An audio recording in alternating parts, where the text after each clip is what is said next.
جن لوگوں سے کام لیا ہے ان کی تبلیغی مسائی کو بے لوث رکھا ہے، اور جو ٹگے ٹگے مانگتے پھرتے ہیں تو ان کی نہ کوئی توقیر ہوتی ہے اور نہ ان کی گفتگو میں کوئی اثر ہوتا ہے۔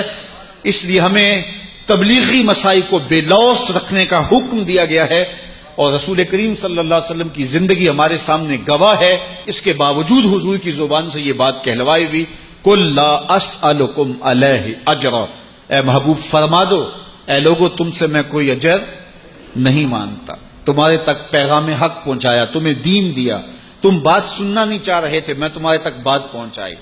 اللہ اکبر، کانوں میں انگلیاں دے لیتے، اذیتیں کھڑی کرتے، مقاومتیں، مخالفتیں، نکتہ چیندیاں، ناموافق حالات کے جھکڑ، بچھے ہوئے کانٹے، پھینکے ہوئے کوڑے، کھدے ہوئے گڑے، طائف کے بازار، مکے کی گلیاں، کیا کچھ نہیں تھا، لیکن کہا کہ میں نے اس کے باوجود تمہارے تک پیغام حق پہنچایا، اس کا کوئی اجر نہیں مانگتا، کوئی صلہ نہیں مانگتا۔ الا المودۃ فی القربى، ہاں ایک چیز تم سے مانگتا ہوں، اور وہ یہ کہ جو میرے قرابت دار ہیں ان سے محبت کرنی ہے، میری اطرت سے پیار کرنا ہے، میری اولاد سے تم نے محبت کرنی ہے، یہ ہے میرا تم سے مطالبہ۔ یہاں ایک سوال کھڑا ہوا کہ جب تبلیغ دین کو بے لوث رکھا اور اجر کی کسی صورت کو قبول نہ کیا تو اپنے قرابت داروں سے محبت بھی نہ مانگی جاتی؟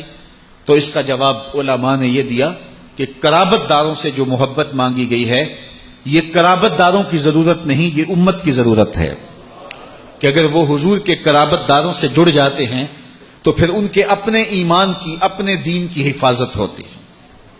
حضور نبی رحمت صلی اللہ علیہ وآلہ وسلم نے ارشاد فرمایا، حضرت زید بن ارقم رضی اللہ تعالی عنہ کی مرویات سے ہے، فرمایا لوگو میں تمہارے اندر دو بھاری چیزیں چھوڑ کے جا رہا ہوں، جن کو رسول اللہ بھی بھاری کہہ رہے ہیں، وہ کتنی بھاری ہوں گے؟ ایک تو اللہ کی کتاب چھوڑے جا رہا ہوں، اور دوسری چیز اپنی اطرت چھوڑ کے جا رہا ہوں، اپنے اہل بیت چھوڑ کے جا رہا ہوں۔ تو ان دونوں کے دامن کو پکڑ لو گے تو کبھی بھی گمراہ نہیں ہوگے۔ یہ میرے رسول نے ضمانت دی ہے، میں اپنی امت کو لاوارث نہیں چھوڑ کے جا رہا کہ میرے بعد وہ بھٹکتے پھریں، انہیں کوئی راستہ نہ ملے، انہیں کوئی منزل نہ ملے۔ کہا نہیں، میں تمہیں مضبوط حصار دے کے جا رہا ہوں، میں تمہیں واضح راہ عمل دے کے جا رہا ہوں۔ سوال یہ ہے کہ میرے رسول صلی اللہ علیہ وآلہ وسلم نے تو اپنی امت کو دو مضبوط چیزیں دی اور کہا کہ تم اگر ان کو تھام لو گے تو گمراہ نہیں ہوگے، تو یہ امت 72-73 گروہوں میں کیسے بٹ گئی؟ یہ فرقہ فرقہ کیسے ہو گئی؟ یہ ٹکڑے ٹکڑے کیسے ہو گئی؟ تو اس کی وجہ یہ ہے کہ کسی نے کتاب اللہ کو چھوڑا، کسی نے اہل بیت کے دامن کو چھوڑا۔ میرے حضور نے فرمایا تھا دونوں کے دامن کو تھامے رکھو گے تو کبھی گمراہ نہیں ہوگے۔ کسی نے کتاب اللہ کی بات تو کی لیکن اہل بیت کا بغض سینے میں پلتا رہا، گمراہ ہو گئے۔ اور کسی نے اہل بیت کے نام کی دہائی تو دی، قرآن کے پارے بھی پورے نہ مانے تو وہ بھی گمراہ ہو گئے۔ کامیاب وہ ہوئے جن کے ایک ہاتھ میں قرآن ہے، ایک ہاتھ میں اہل بیت نبوت کا دامن ہے۔